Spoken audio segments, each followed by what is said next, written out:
Noia e Boiro buscan despedir a temporada por todo o alto. Os boiristas xa salvados enfrontanse en Barraña ao Gran Peña nun encontro no que repartirán mexilóns, empanada e churrasco.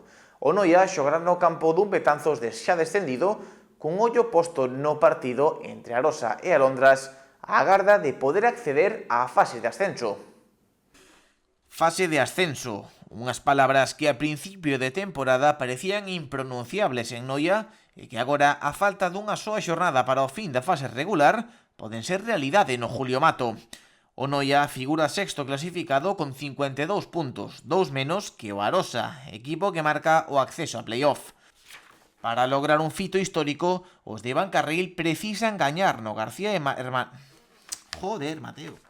Para lograr un fito histórico, os de Iván Carril precisan gañar no García Hermanos ante o Betanzos, colista con 25 puntos. Un partido que semella doado no papel, pero no que os blancos deberán dar o 100%. As esperanzas do Noia pasan, ademais de polas pernas dos seus xogadores, polas do Alondras.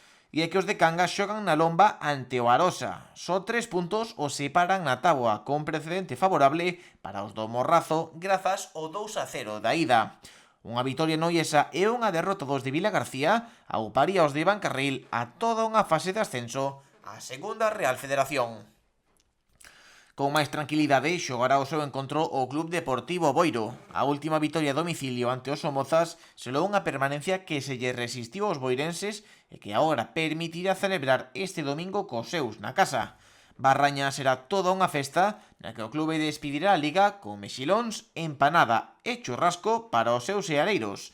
En fronte terán a un Gran Peña tamén salvado e que chega a Barraña para decir deus á Liga coa súa mellor versión posible.